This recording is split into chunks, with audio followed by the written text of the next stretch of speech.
Alors, dans cette leçon, nous allons parler des variables. Alors, qu'est-ce que c'est qu'une variable? Une variable, c'est une zone mémoire qui permet de stocker les données d'un programme. Ces données sont ensuite manipulées dans le programme.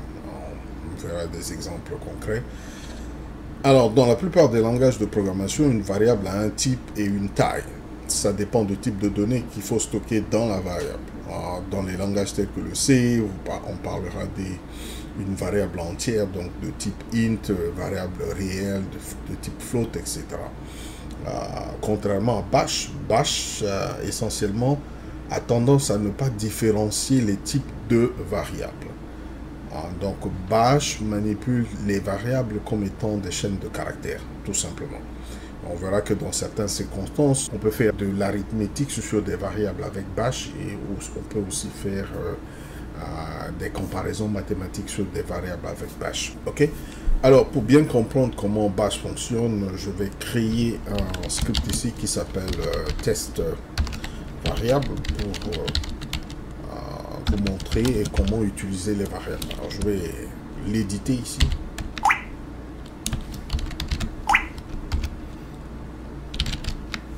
Alors, notre script doit commencer par le shebang, donc dièse, point d'exclamation, bin bash. Okay. Alors, pour déclarer une variable, il suffit de faire le nom de la variable égal à sa valeur initiale. Comme par exemple ici, je peux déclarer une première variable que j'appelle str1 et je lui assigne la valeur comme ça, hello world. Alors, je suis en train de créer une simple variable chaîne de caractères. Okay? Le nom de la variable ici c'est str1 et sa valeur initiale c'est hello world.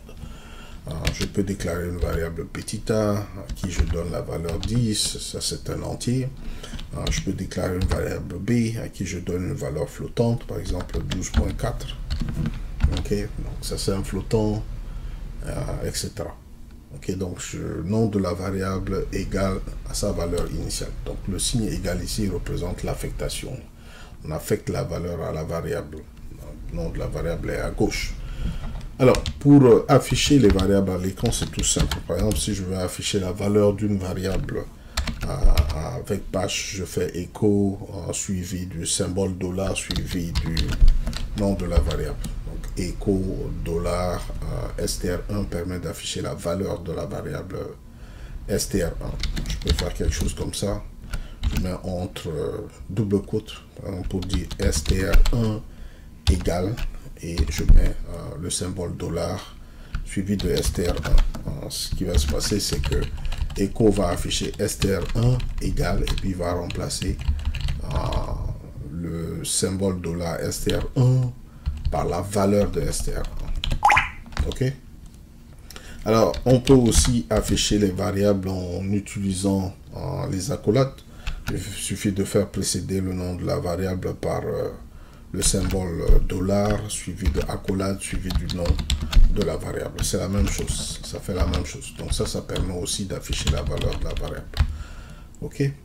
Alors ça c'est très intéressant, surtout quand on veut afficher quelque chose en concaténant la valeur des variables avec d'autres chaînes de caractères. Comme par exemple ici, si je veux afficher à l'écran dixième, je pourrais faire quelque chose comme ça. C'est que dans A, il y a la valeur 10, donc je vais mettre le symbole $, suivi de accolade A, et puis je mets à la fin AM, comme ça. Ça permet d'afficher ici. Il va remplacer $, accolade A, accolade par la valeur de A, qui est égale à 10, donc il va m'afficher à l'écran dixième. Ok? On peut le vérifier tout de suite là. Donc, si je vais donner la permission d'exécution à moi-même ici, sur le script.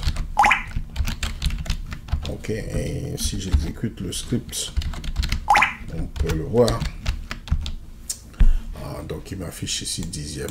Et là, il m'affiche ici str1 égale à la valeur de la variable str1. Ok. Alors on peut aussi assigner la valeur d'une variable à une autre. Alors, ici, par exemple, je vais déclarer une deuxième variable que j'appelle st1. et je vais lui donner la valeur salut, comme ça. Je peux le faire comme ça, ou bien je peux ne pas mettre les doubles quotes, hein, c'est pas nécessaire. Quand il n'y a pas d'espace, je peux mettre comme ça. Salut et st2 égale à monde. Je lui affecte la valeur monde. Ok. Alors je peux assigner à st2 la valeur de s1. st1, pardon. Donc pour faire ça, je fais tout simplement st2 reçoit symbole $ suivi du nom de st1. Ça permet d'extraire la valeur de st1 et de l'affecter à st2. Donc ici, par exemple, si je fais echo, je lui demande de me montrer la nouvelle valeur de st2. Donc, je fais comme ça, st2. Donc, vous allez voir tout simplement que la valeur de st2 à ce moment, ça va être plutôt salut. Puisque le monde sera écrasé et remplacé par salut. Donc, il va nous afficher ici que la valeur de st2, ça va être salut. Donc, vous pouvez le noter ici. st2 égale à salut. OK? Alors, on peut aussi assigner la sortie d'une commande à une variable. Par exemple, ici, je peux déclarer une variable ici qui s'appelle machine et je voudrais assigner à cette variable le nom complet de la machine locale. Donc ici, la commande qui me permet en fait de retourner le nom complet de la machine, c'est hostname-f. Donc il suffit d'entourer la commande par $, parenthèse, suivi de la commande et on ferme le tout avec parenthèse. Donc vous voyez ici, $ suivi de parenthèse suivi d'une commande, parenthèse fermante, permet de retourner la sortie, d'accord, de cette commande-là, qu'on va mettre ensuite dans machine. Alors, on peut aussi assigner la sortie d'une commande à une variable en utilisant les backticks. Comme ici, par exemple, je vais dire, je vais créer une variable qui s'appelle listFile. Et je vais mettre dans cette variable la liste des fichiers de type texte qui sont ici en local. Donc je vais appeler la commande ls-l suivi de étoile.txt pour dire à bash de lister tous les fichiers à extension txt qui se trouvent dans le répertoire local. Donc, vous voyez que le backticks, c'est la même chose. Alors, si vous entourez la commande par backticks, ce qui va faire le shell va exécuter cette commande, il va extraire la sortie de la commande et qui va ensuite assigner à listFile. Donc backticks et $ parenthèse, c'est la même chose. Ça retourne la sortie de la commande. Ok, ça ce sont les deux manières pour assigner la sortie d'une commande à une variable. Alors on va le vérifier ici. Je vais dire echo machine, je vais mettre quelque chose sur le nom de la machine et je mets 2 points ici comme ça et puis je mets $ symbole machine. Il m'affiche la valeur de la variable machine et ensuite je vais mettre echo liste des fichiers texte ici. Alors je vais mettre ici $ symbole suivi de liste files, en majuscule. Ok. Alors donc si on l'exécute, on voit ce que ça va donner. Test variable. Comme vous pouvez le noter ici, il m'a affiché la liste des fichiers texte ici. Et il me met ici le nom de la machine, il affiche le nom de la machine juste en face. Ok, donc vous avez le choix. Vous pouvez utiliser $ parenthèse suivi d'une commande parenthèse pour extraire la sortie de la commande et l'assigner à une variable comme je l'ai fait ici. Bien, vous pouvez utiliser les backticks. C'est la même chose, entourer tout simplement la commande que vous voulez extraire la sortie par des backticks et cela permet d'assigner la sortie à la variable. Maintenant, l'une des choses qu'il faut connaître, c'est dans ce qu'on appelle tout simplement les conventions de nommage.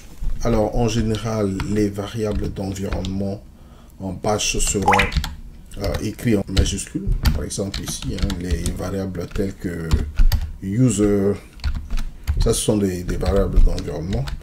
User, variable PWD, les variables telles que, par exemple, PS1, etc. Ça, ce sont des variables d'environnement. Et en général, ces variables sont écrites en majuscules. Mais par contre, les variables d'utilisateur que vous avez créées vous-même, il est conseillé de les écrire en minuscules.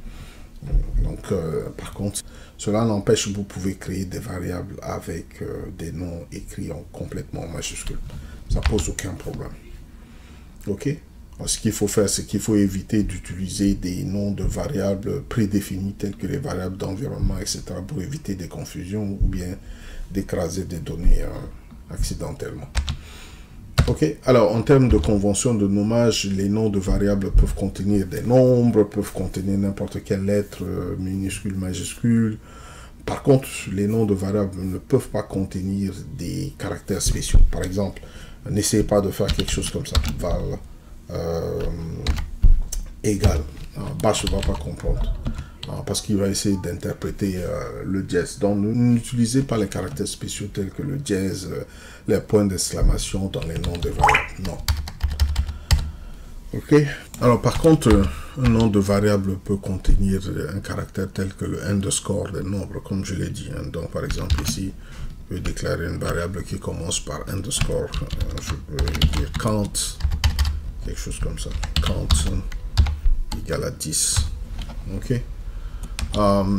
Et aussi, ce qu'il faut noter, c'est que Bash respecte la casse, c'est-à-dire ce qui est écrit en majuscule est complètement différent de ce qui est écrit en minuscule. Par exemple, si je mets mystr égale à, par exemple, jeune, quelque chose comme ça, c'est pas la même chose que mystr écrit en minuscule comme ça. OK. Donc ça, c'est deux chaînes de caractères complètement différentes. OK, comme vous pouvez le vérifier, si on fait echo mystr égale mystr ici. Et si on fait encore echo mystr égale $mystr, on va voir tout simplement que ces deux chaînes de caractères sont complètement différentes, parce que les valeurs vont être différentes. OK. Vous voyez, mystr en minuscule, c'est Eugène, mystr en majuscule, ça va être Olivier. Donc, comprenez tout simplement que Bash respecte la casse en termes de nom de variable.